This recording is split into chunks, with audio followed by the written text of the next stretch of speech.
Hello students, let us start the new lesson, that is soil. So we know very well soil is one of the most important natural resource. It is the most important natural resource because without soil there is no plants. Plants need soil, right? Soil provides anchorage. Anchorage means what? The roots can hold, right? So the roots can get inside. They can hold the soil. Only when the roots gets into the soil, you know very well, the plants can grow very well because the roots are the one which provides water and nutrients to the plants. That's why soil is one of the important natural resource because it provides anchorage. It provides anchorage to the plant. So and not only that, soil provides nutrients. It provides water. That's why we know very well, we know that soil is important natural resource. Not only that, soil is also house or home for various soil organisms. One among the most important soil organism which we need is earthworm. So earthworm will help in earthworm lives in water, it lives in the soil. So the soil also plays for various living organisms. That is home for many soil organisms. And soil is also important for agriculture, right? Without agriculture, we cannot survive, right? Agriculture makes sure that we get food, we get clothing, and also we get shelter. So it is essential for agriculture. Agriculture provides food, clothing, and shelter for all. That's why soil is inseparable part for all of us.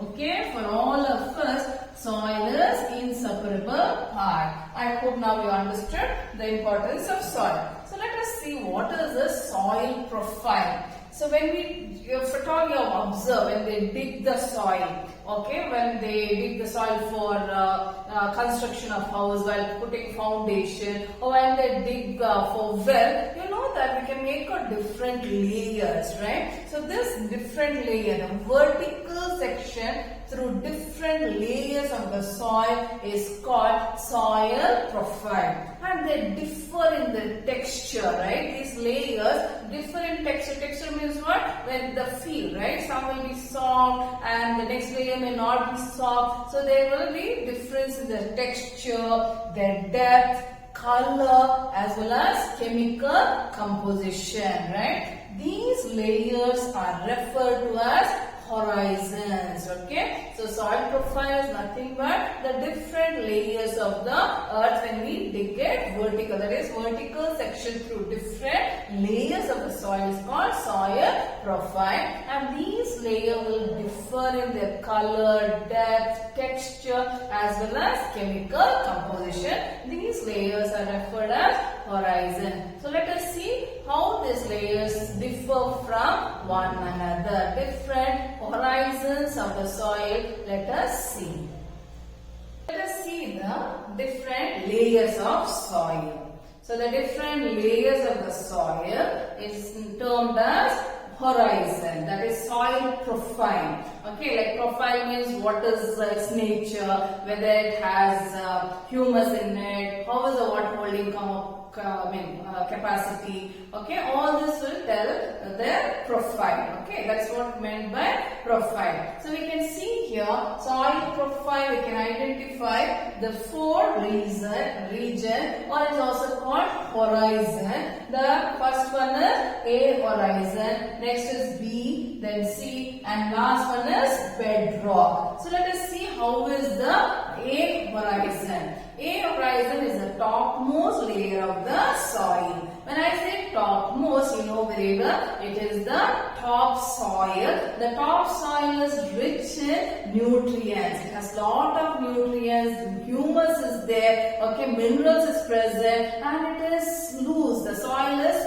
porous. Porous means it's not tightly packed. It is loose, so that the water can enter and it will also get well aerated. Even we find the soil organism living in the A horizon. Okay, so it is the uppermost horizon. A horizon is the uppermost horizon, which is dark in color. The soil is dark in color. It has humus and minerals, and it is a fertile soil. It is porous and it retains more of water, much of the water. So that is the best soil. Then when we come to the next horizon, that is B horizon, here what we see is the humus content is not there. Humus content is less, okay, lesser amount of humus but more of minerals, but the soil is hard and compact. It's not like porous what we see in A horizon. And coming to C horizon is a third layer. Here we find small lumps of rocks with cracks and crevices. Okay, so you know the roots cannot go to this level because there is no presence of humus or minerals. Bedrock is the hardest part of the soil, which is hard and it is difficult to dig with spade. So this is the soil profile. Now let us see different types of soil. Okay, soil types. You know very well, soil is formed by weathering process. You know very well. What is weathering? It is breaking down of rocks. You know very well, right? It is breaking down of rocks, right? Due to what? Due to heat, cold and other climatic condition. Okay, so soil is formed due to heat, cold and other climatic condition, due to water as well as wind.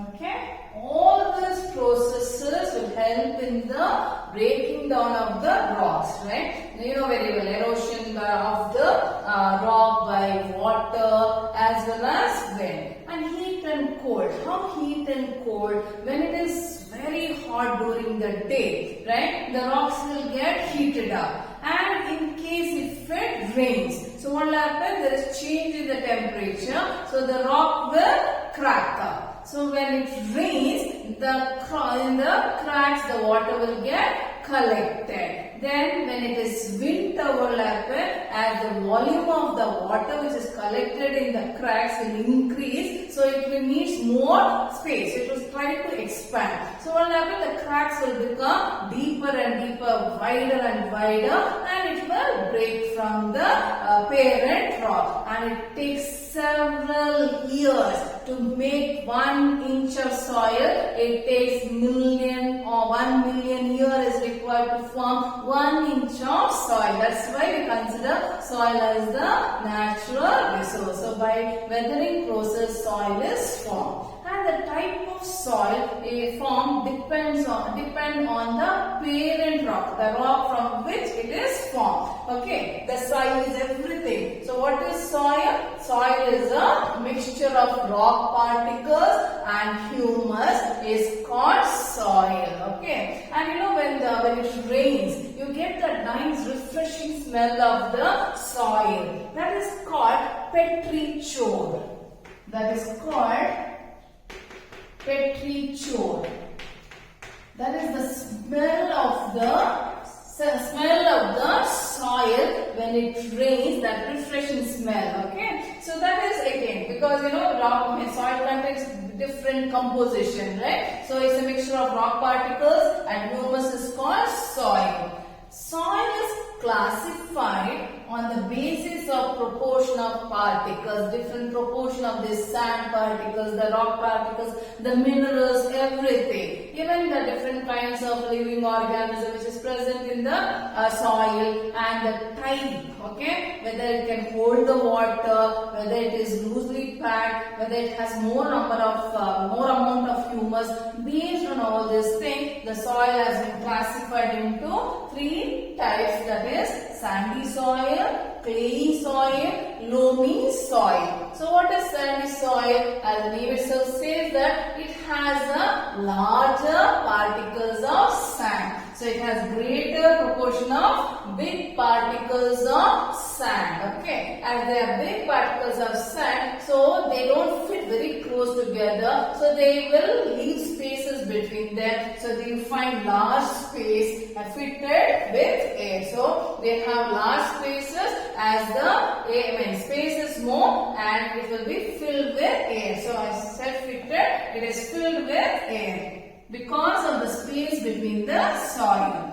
Then it is light in weight, well aerated but dry. That means the water holding capacity of sandy soil is less, but it is well aerated. Coming to clayey soil, the particles are very fine, very powdery. So all the particles will be held together very close. So the space between the particle will be less. So when the space is not there, then you won't find air. Okay, the air holding capacity of clayey soil is less. Okay, because there is no space at all. Okay, but it can hold water. The sandy soil cannot hold water. Okay, whereas clayey soil, it is heavy because it has more of water. It can hold more water but less air. That is clayey soil. The best soil, the top soil for the growth of the plant is loamy soil.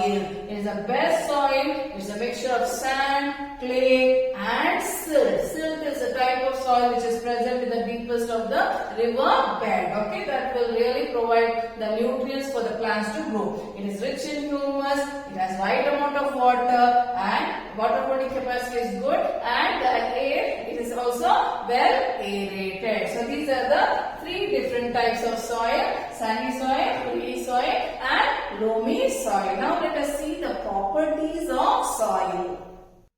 Under the properties of soil, let us see about percolation. So what is percolation? Percolation is the amount of water that gets absorbed by the soil drop by drop. Percolation is that. Okay, it is the amount of water that gets absorbed, the amount of water that seeps in, amount of water that gets absorbed by the soil.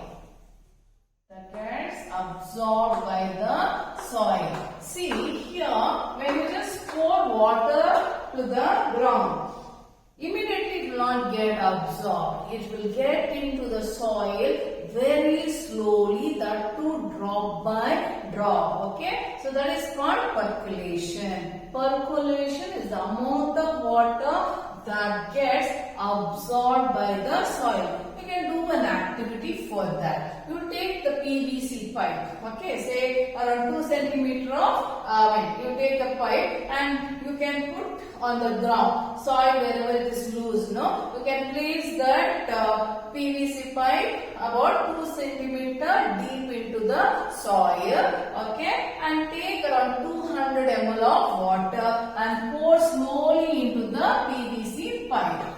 Pour slowly into the PVC pipe and you note down the time.